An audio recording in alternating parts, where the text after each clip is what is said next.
வணக்கம். சென்னை எழும்பூர் டாஸ்மாக் தலைமை அலுவலகம் எதிரில் உள்ள எல்ஜி கார்டன் அருகில் தொடர் போராட்டம் நடைபெற்றது. தமிழ்நாடு டாஸ்மாக் விற்பனையாளர்கள் நலசங்கத்தின் சார்பாக கோரிக்கைகளை முன்வைத்து தொடர் போராட்டத்தில் ஈடுபட்டனர்.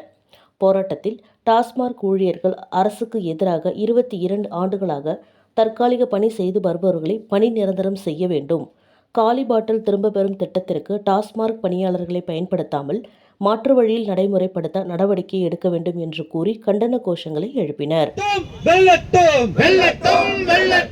தமிழ்நாடு டாஸ்மாக் விற்பனையாளர் நலச்சங்கம்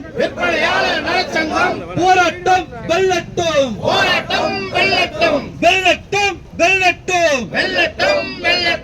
தமிழ்நாடு டாஸ்மாக் விற்பனையாளர் நலச்சங்கம் தொடர் போராட்டம் வெல்லட்டும். 22 ஆண்டுகளாக தற்காலிக பணியாளர்களா 22 ஆண்டுகளாக பகுதி நேர பணியாளர்களா 22 ஆண்டுகளாக ஒப்பந்த பணியாளர்களா டாஸ்மாக் பணியாளர் என்ன நிரந்தர அடிமைகளா அனுமதியோம் டாஸ்மாக் பணியாளர்கள் விடமாட்டோம். ஒன்றுபடுவோம், வெற்றி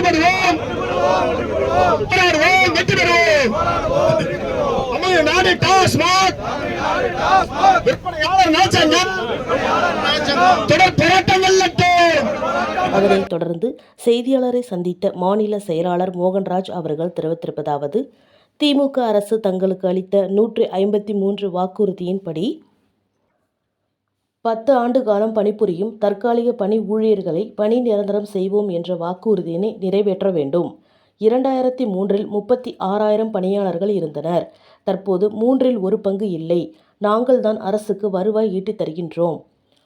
மேலும் மேற்பார்வையாளர்களுக்கு 14,000 விற்பனையாளர்களுக்கு 12,000 உதவி விற்பனையாளர்களுக்கு 11,000 ஊதியமாக வழங்கப்படுகின்றது. இந்த ஊதியம் போதுமானதாக இல்லை. வாழ்வாதாரம் பின்னோக்கித்தான் செல்கின்றது. மேலும் கழிவறை வசதி இல்லை, காலமுறை ஊதியமும் இல்லை.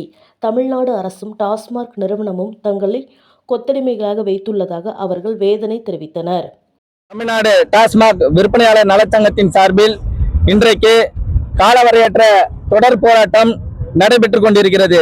திமுக அரசு தங்களுடைய தேர்தல் வாக்குறுதி 153 அரசு துறையில 10 ஆண்டுகள் பணிபுரியும் தற்காலிக பணி ஊழியர்களை நாங்கள் ஆட்சிக்கு வந்தால் பணி நிரந்தரப்படுத்துவோம் சொன்னாங்க.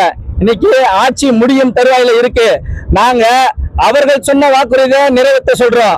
அவர்கள் சொன்ன வாக்குறுதியை அவர்கள் ஆட்சியில இல்லாத போது நிறைவேற்ற முடியவில்லை என்றால் அடுத்து அவர்கள் ஆட்சிக்கு வந்து என்ன செய்ய போகிறார்கள் என்று நாங்கள் இந்த போராட்டத்தின் வாயிலாக கேள்வி கேட்கிறோம். 2003 பாத்தீங்கன்னா 36,000 பேர் பணியில இருந்தாங்க. இன்றைக்கு 1/3 பங்கு இறந்து போயிட்டாங்க. 24,000 பேர் தான் இன்னைக்கு இருக்கிறாங்க.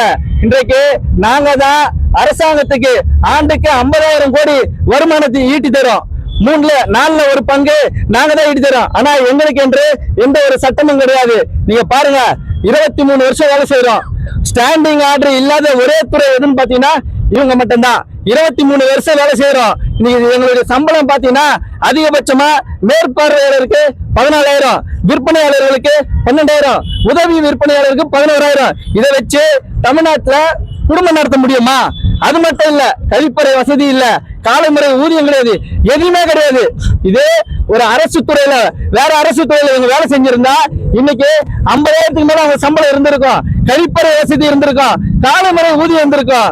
வாரிசு விற்பனையாளர்கள் இறந்து போயிருந்தாங்கன்னா அவங்க வாரிசுகளுக்கு இன்னைக்கு வேலை இருந்திருக்கும். ஆனா இன்றைக்கு நம்மளுடைய தமிழ்நாடு அரசும் டாஸ்மாக் நிர்வாகமும் கொத்தடிமையா வைத்துக் கொண்டிருக்கிறது. அது மட்டும் இல்ல, இன்றைக்கு பாத்தீங்கன்னா காலி பாட்டில் திரும்ப பெறும் திட்டத்தை விற்பனையாளர்களை வச்சு நடத்துறாங்க. நான் போட்டி எந்த இடத்துலயும் வந்து விற்பனையாளர்களை வைத்து இந்த காலி பாட்டில் திரும்ப பெறும் திட்டத்தை நடத்த சொல்லல.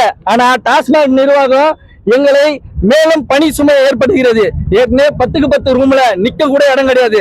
சரக்கு பாட்டில வைக்கிறோம், விற்பனையை பாக்குறோம், இல்ல காலி பாட்டில வாங்கி எங்களை நோய் தொற்றுக்கு இன்னைக்கு ஆளாக்குறாங்க. இதை கண்டிச்சு காலவரையற்ற போராட்டத்தை நாங்க நடத்திட்டு இந்த இருக்கோம். மாபெரும் போராட்டத்தில் மாநில பொதுச் செயலாளர் குமார், மாநில அமைப்பு செயலாளர் ஜேம்ஸ் உள்பட மாநிலம் முழுவதிலும் இருந்து சங்கத்தின் நிர்வாகிகள் மற்றும் உறுப்பினர்கள் கலந்து கொண்டனர்.